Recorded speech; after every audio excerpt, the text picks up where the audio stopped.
لو جلس لا لا مش هنايا يتعلم، يعني بالعكس بالعكس. اسبوع ما راه يتعلم. لا لا صديقي الجزائري ما المضيف، راح بالعكس يتعلم. نكسب نسمعوا. به أجر، بالعكس نكسب به أجر. هذه المساحة تفضل تفيده شينو. حتى في المستقبل. عيد يلا، شو اسمه؟ لا تعاوز تدي فيا اجر، جاوبني على سؤالي. لا لا لا، وفقني. انت ما اسمه، انت قاعد تتكلم على واحد ثاني، يجوز هذا امام بموزمبيق او امام بزيمبابوي او بغير دوله. شو اسمه هذا الشيخ؟ أستاذ عبد الجليل، دق المي وهي مي. لا لا، نحن حتى يتعلم حتى. طيب اوكي، اسمه الشيخ عبد الرحمن السديس. تكررها كل يوم الصبح 10 مرات، والمساء 10 مرات قبل ما تنام، وفي الليل وانت نايم تقولها 10 مرات. يلا. كل البلدان، لكل البلدان، لأن تشتمني وأنا أدعو إلى السلام خير لي من أن تمدحني وأنا أدعو إلى الحرب. نحن مش بتوع شعارات وعنتريات. جالس لي ببيتك ماسك لي كاسة عصيرك وممسك بخرطوم أرجيلتك وأهلك وعيالك ومطمئن بينهم، وتقول انتصرت غزة، هاي المقاومة، ماذا قدمتم للمقاومة؟ أنت مش مستعد تغير حرف بسيستم نهارك وتغير موعد فنجان قهوتك أو كاسة شايك، وجاي تحرض على موت الناس وقتل الناس. لا يا أخي، نحن ندعو إلى المفاوضات وندعو إلى الحوار وندعو للسلام بين الكيان وبين المدنيين. وبالآخر ما حدا نصب وناطق باسم أهل غزة. أهل غزة وجعهم هو الناطق باسمهم، لم ينصبوك أهل غزة، لا إن كنت جزائريا أو سوريا أو مغربيا أو عربيا أو أجنبيا، لم ينصبك أهل غزة ناطقا باسمهم. أهل غزة وجعهم ينطق باسمهم، ولو أتيح لهم أن يقولوا ما يقولوا لرأيتم عشرات الفيديوهات وأنتم ترون بعضها، حينما لعنوا من قام بهذه المغامرات وكفروا بمن قام بهذه المقامرات، لأنهم قوم يريدون أن يرتاحوا ويعيشوا بسلام. ومثلهم كل إنسان يريد الأمان في بلده. الشعارات والعنتريات وأصحابها ولا زمنها، وميليشيات لا تحرر المقدسات يا جماعة. القدس أطهر وأشرف وأعظم والمحترم. أستاذ بارك الله فيك. أستاذ عبد الجليل، عندي لك واحد السؤال عندي لك واحد السؤال ربما تفيدني فيه. السؤال هو بحسب منصتكم واختصاصكم في الإعلام، ما رأيك في الإعلام، ما رأيك في السياسة الجزائرية وفي طريقة تسيير البلاد ديال الجزائر؟ وهل الدبلوماسية الجزائرية هنا تلعب الدور الصحيح ديالها من أجل مصلحة البلاد؟ وما رأيك في عقلية الدبلوماسية الجزائرية؟ وهل هي هذه العقلية الدبلوماسية الجزائرية تنعكس على الشعب الجزائري؟ يعني أنا سأضرب لك مثال بسيط ولن أطيل على مداخلات الآخرين عزيزي المضيف. تذكر حينما حصل الأمر في العام ما قبل الماضي، حينما وجهت الجزائر دعوة لحضور القمة العربية، ووقتها الأمير محمد بن سلمان بصفته الرجل الثاني في الدولة السعودية اتصل برئيس الجزائر معتذرا وقال له لا أستطيع أن أذهب في نفس اليوم وأسافر في أقل من 24 ساعة وأعود، لدي ألم في أذني وأنا أتعالج منه وأعتذر، وسأرسل وزير خارجيتي سمو الأمير فيصل بن فرحان. العسكر العلبة السوداء، نظام الكابرانات بتاع شنقريحة وبقية المتشنقريحين، راحوا أمروا قصر المرادية بإصدار بيان. هل تعرف ما هو البيان الذي صدر وقتها؟ ولي العهد السعودي يعاني من مرض ويعتذر عن حضور القمة. اضطر الديوان الملكي السعودي أن يطمئن الشعب السعودي، لأن الشعب السعودي يريد أن يطمئن على ولي عهده. هؤلاء قوم يحبون حكامهم، يحبون أمراءهم، يحبون قيادتهم، لأن قيادتهم تخدمهم وحكومتهم تخدمهم. فشوف هذا السفه. فاضطر السعوديون أن يبينوا ذلك بالتفصيل لكي يطمئنوا الشعب السعودي على صحة ولي العهد، اللي هي يعني أمر عارض جدا جدا. من هنا تفهم أنه قصر الحكم في الدولة، قصر المرادية، القصر الجمهوري في الجزائر، يأتمر بأمر العسكر، والعسكر هم الحاقدون الناقدون لكل شيء. يا رجل ارجع إلى فيديو صلاة العيد الماضية في الجامع الأعظم في الجزائر، في رئيس دولة بحجم تبون فرحان أنه قاعد يسلم على ضابط مدير مكتب شنقريحة، أخذه بالأحضان، بس مكيف على مدير مكتب شنقريحة طبعا، لأنه هذا معلمه كما يقول المصريين، ده عمهم، يعني ده اللي بيديه راتبه. تصور أنت رئيس جمهورية تأخذ بالأحضان وفرحان وبدك تتصور مع مدير مكتب شنقريحة مبسوط فيه بس يرضى عليك، وقعد يسترضيه ويستعطفه ويتذلل إليه ويتوسل إليه أمام الكاميرات. من هنا تفهم أنه لا الرئيس رئيس ولا وزير الخارجية وزير خارجية، وهؤلاء القوم فقدوا احترامهم حتى عند من يظنون أنهم أصدقائهم. انظر إلى احتقار بوتين للرئيس الجزائري. يعني بوتين الذي يصب القهوة بيديه للملك سلمان حينما زار الملك سلمان زيارته الشهيرة إلى الكرملين إلى موسكو. روح بوتين اشتغل صباب قهوة عند الملك سلمان. روح الفيديو جايب أكثر من حوالي 12 مليون فيوز على يعني تقريبا مشاهدة أنا ذاك أذكر. بس حط بوتين يصب القهوة للملك سلمان. بوتين حينما يأتي إلى الإمارات أو إلى السعودية تجد الاحترام الجم العظيم لهذه القيادات. ليش؟ لأنه هي قيادات لمن تخدم شعبك الكل يهابك. روح شوف تبون حينما يصل إلى روسيا التي يعتقد بأنها حليفته أو صديقته.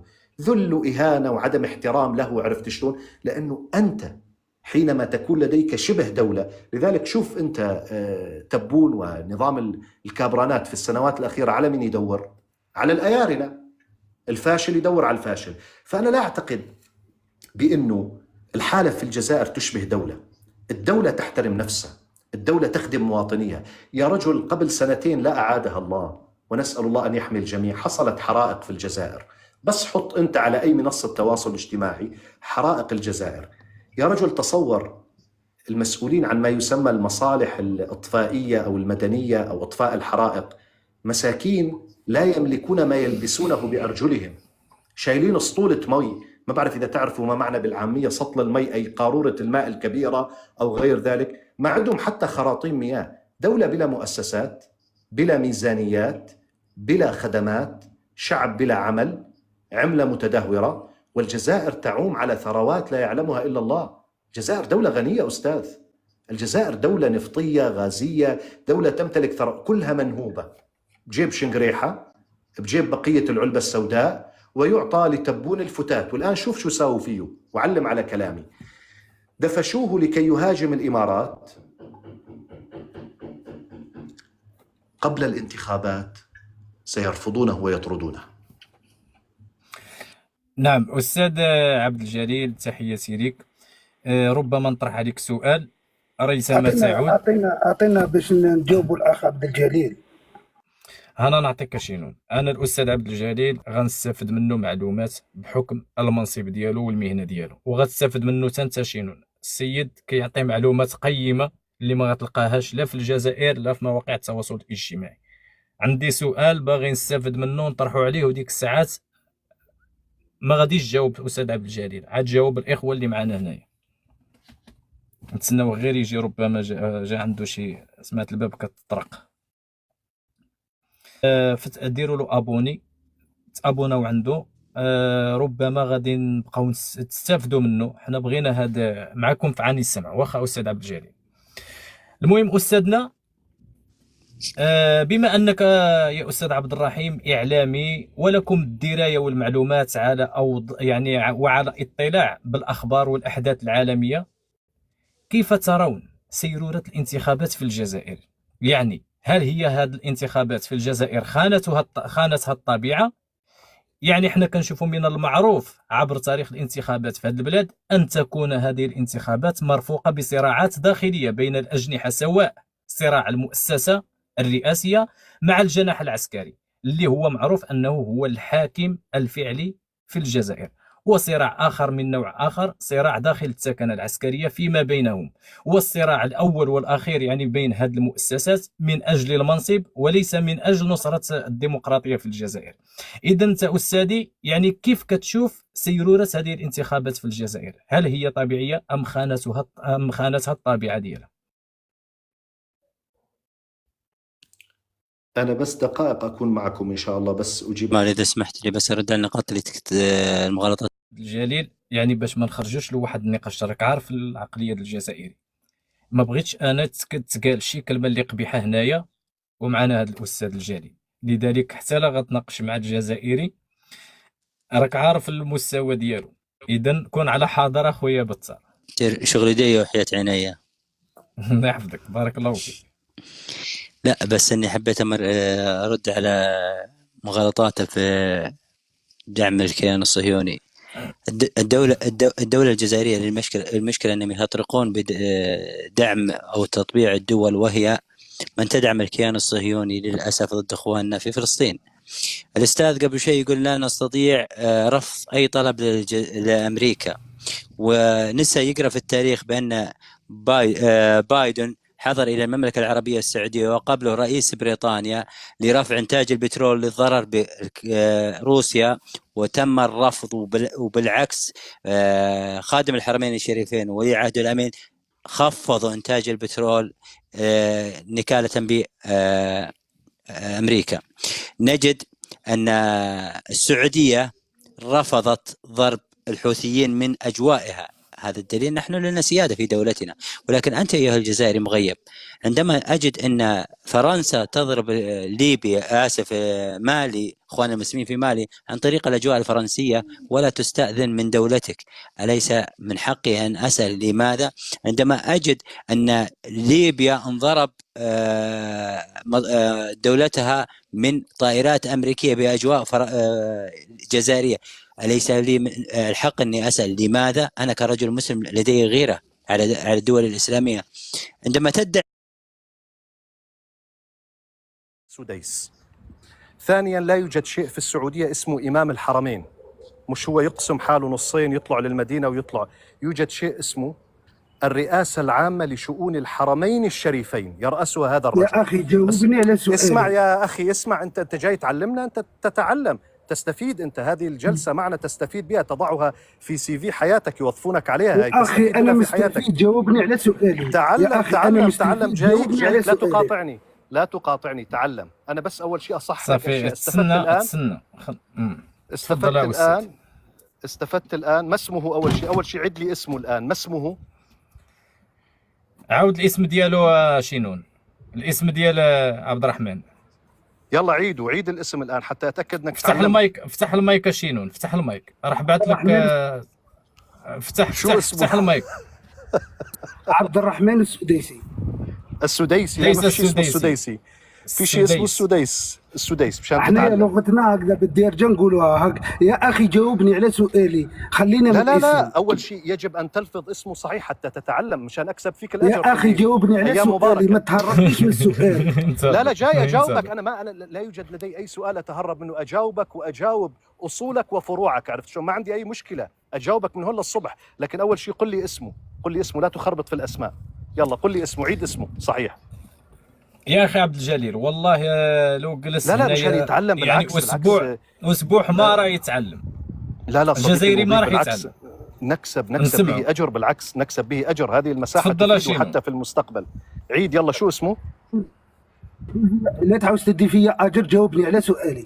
لا انت ما اسمه؟ انت قاعد تتكلم على واحد ثاني، يجوز هذا امام بموزمبيق او امام بزيمبابوي او بغير دوله. شو اسمه هذا الشيخ؟ أستاذ عبد الجليل، دق المي وهي مي. لا نحن حتى يتعلم حتى. طيب اوكي، اسمه الشيخ عبد الرحمن السديس. تكررها كل يوم الصبح 10 مرات، والمساء 10 مرات قبل ما تنام، وفي الليل وانت نايم تقولها 10 مرات. يلا اوكي، جاوبني على سؤالي.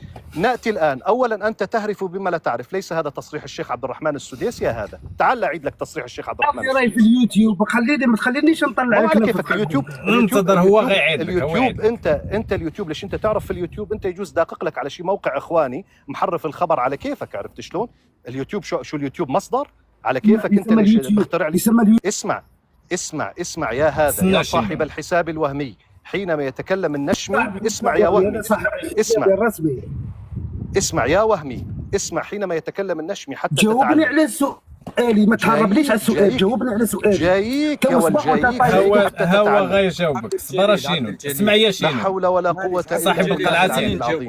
انتظر. لا اسمع. أستاذ عبد الجليل راه عنده يهضر معه. تفضل اسمع. لا أنا أريد أن أعلمه حتى أكسب فيه الأجر. ليلة خميس، ليلة جمعة مباركة، وأنا رايح على الحج حتى أكسب فيه الأجر، بالعكس.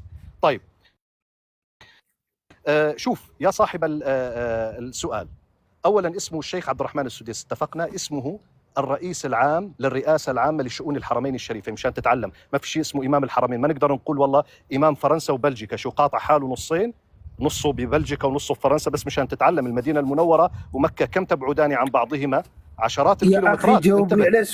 يا والجايك انت شو جاي انت تساوي لنا فحص؟ انت الرئيس الكوري الشمالي جاي تساوي لنا فحص؟ جاي نعلمك، عرفت شلون؟ اسمع. اثنين، الشيخ السديس رضي الله عنه وارضاه، تعرف شو يقول؟ قال وقتها الشيخ السديس: السعودية وأمريكا تعملان من أجل السلام في العالم. السعودية قال وأمريكا. يقودان اسمع خلي مش على السيد. كيفك. حضرتك مش فريد زكريا ولا حضرتك مش توماس فريدمان، مانك انت خريج اوكسفورد ولا خريج هارفارد، انت مجرد جاهل لا تعرف ان تلفظ الاسماء. شهادة ابتدائي ما معك، عرفت شلون؟ شو احنا جايين نتعلم منك؟ انا اعلامي دارس وتعبان وطالع باسمي ومعلمك من هون للصبح الاخبار. انت مجرد جاهل لا خريج تشيلون، اوكسفورد. خلينا نستافدوا. طيب نستافدوا. اسمع، اولا هذا ما قاله الشيخ السديس وهذا امر طبيعي. بعدين الرئيس ترامب الذي تتحدث عنه حينما زار السعودية، رئيس ترامب ليس هو الذي قام بحرب العراق. الذي قام بحرب العراق هو جورج بوش، والرئيس ترامب بالنسبة له عارض أكثر من مرة حرب العراق وأعلن أنها كانت أكبر الخطيئات. وهذا طبعا ليس دفاعا عن الرئيس ترامب، روح أنت آنذاك يعني شوف السواق السابق تبع الشوفير الأخير تبع حاجب الرئيس ترامب، هذا شيء يخصك، عرفت شلون؟ لكن القصة الأساسية أنه الرئيس ترامب كان في زيارة للسعودية، والشيخ السديس آنذاك أثنى على موقف دولته السعودية التي هي شريكة في السلام. ومن حق الشيخ السديس الشيخ السديس مرتبته في السعودية وزير، يعني هو بمرتبة وزير، مشان ترجع لقراره، هو بمرتبة وزير. حفظت اسمه أنت وانهينا هذا الجدل. فأنت الذي نقلته هو كذب، عرفت شلون؟ وهذا طبيعي يعني، عرفت شلون؟ أن تهرف بما لا تعرف. شوف الآن أنا شو علمتك، الآن أنا علمتك اسمه بشكل صحيح، هذا كسبت فيه 10 حسنات. ثم علمتك منصبه بشكل صحيح، هذا كسبت فيه 10 حسنات. ثم علمتك التصريح بشكل صحيح، وهذا كسبت فيه 1000 حسنة بإذن الله. فشايف ايش قد أنا كسبت فيك أجر؟ يلا تعلم إن شاء الله، تعلم ثم تكلم. اللي بعده. نعم. أستاذ عبد الجليل. الله جميعا. الملك عبد الله كان موقف السعودية واضح، السعودية لم تسمح لأحد أن يستعمل قواعدها أبدا، والسعودية ضد احتلال العراق وموقفها كان واضح. وكثير من الدول العربية كانت ضد احتلال العراق وهذا موقف واضح، وهذه سياسة. أما يعني أن نغوص في التاريخ لنكذب على الناس ونمرر الأكاذيب فقط لقصد اتهام السعودية، دعني أقول لك أكثر من ذلك. السعودية، تعال ليعلمك، يعني أقول لك شغلة. السعودية حينما الجزائر تعرضت لضغوط فرنسية فيما يتعلق بكثير من الأمور، السعودية في عام 2007 هددت فرنسا من أجل مصلحة الجزائر، وكادت أن تقاطع تجاريا فرنسا من أجل مصلحة الجزائر. لماذا لا تذكر هذا؟ دولة كادت أن تضحي بمصالحها العميقة مع دولة مهمة في العالم ومؤثرة وعضو دائم في مجلس الأمن مثل فرنسا من أجل، وهذا طبعا شهد عليه ما يسمى باجتماعات الأولية لتأسيس مجموعة ال20 والأمير السعودي الراحل وزير الخارجية الأشهر في العالم سعود الفيصل رحمه الله. هذه لا تذكرها، أما يذكرون مغالطات. على كل تجاوزنا هذه النقطة، والحقائق في دقائق واضحة، وكما يقول الإخوة اللبنانيين الشمس طالعة والناس آشعة، يعني باللغة العربية الشمس مشرقة والناس ترى الحقيقة. هذا لا ينطلي على الآخرين من كذب، ولذلك جهله رددنا عليه. شو اسمه أخي بتار الشيخ في السعودية؟ السديسي. الشيخ عبد الرحمن السديس. السديسي الله يرضى عنك. لا يقول لك هكذا نحن نلفظ الأسماء على كيفنا. ايوه زي تبوني. بعد شوي عبد الجليلي السعيدي، أنا أطلع بعد شوي السعيدي. الله يحفظه. الشيخ عبد الرحمن السديس إمام الحرم. تفضل. صبر صاحب القلعة. بغيت نستفد غير واحد السؤال من الأخ عبد الجليل.